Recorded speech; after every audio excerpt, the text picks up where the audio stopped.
জাতীয় দলে না থাকলেও সর্বশেষ কয়েক বছরে বিপিএল ও ঢাকা প্রিমিয়ার লিগে নিয়মিত খেলেছেন মাশরাফি বিন মুর্তজা।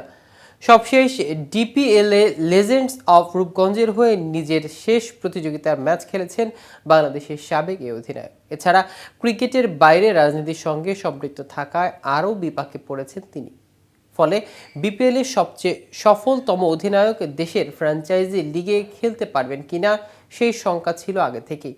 তবুও আনফিট মাশরাফির জন্য শেষ মুহূর্ত পর্যন্ত অপেক্ষা করতে রাজি সিলেট স্ট্রাইকার। কিন্তু কেন মাশরাফির আশা ছাড়তে চান না সিলেট? এ ব্যাপারে কি বলছে দলটির কর্মকর্তারা? চলুন এ বিষয়ে বিস্তারিত জেনে নেওয়া যাক আজকের প্রতিবেদনের বাকি অংশে। কেটিভি ক্রিকেট চ্যানেল থেকে আপনাদের সাথে আছি আমি মাহমুদুর রহমান সিয়াম।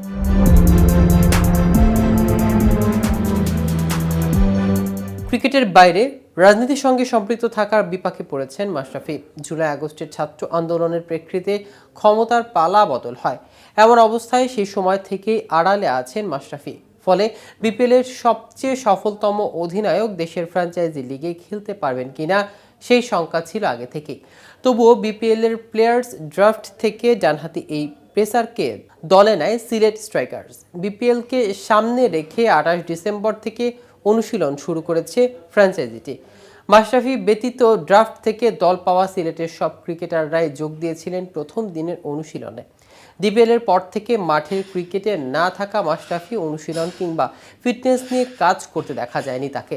ফলে বিপিএল খেলার মতো ফিটনেস নেই তার। সিলেটের হয়ে সবশেষ 2 মৌসুমে খেলা মাশরাফিকে তবুও স্কোয়াডে রেখেছে তারা। এখনও মাশরাফিকে স্কোয়াডে রাখার ব্যাখ্যা দিতে গিয়ে সিলেটের প্রধান কোচ AKM মাহমুদ ইমন বলেন, মাশরাফি স্কোয়াডে এখনও আছে, কারণ এই দলের ওতপ্রোত অংশ হচ্ছে মাশরাফি। পরিস্থিতির ওপর নির্ভর করছে ও কেমন অনুভব করছে, ফিটনেসের অবস্থা কি।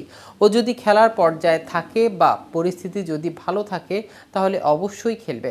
দলের সঙ্গে এখনও যোগ না দিলেও মাশরাফির সঙ্গে নিয়মিত কথা হচ্ছে সিলেটের। আপাতত ফিটনেস নিয়ে মাশরাফির সঙ্গে কথা বলছে বলে জানান ইমন।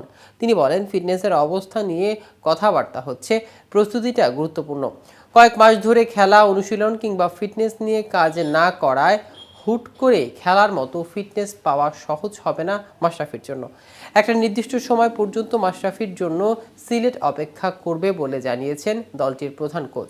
সেই সময়ের মাঝে ফিট হয়ে উঠতে না পারলে তার জায়গায় অন্য ক্রিকেটার নেবে 2022 বিপিএল এর রানার্স আপরা। ইমন বলেন, যতক্ষণ পর্যন্ত ও ফিট হবে না খেলার জন্য আমরা মনে করি ততদিন আমরা ওকে বিবেচনায় নেব না।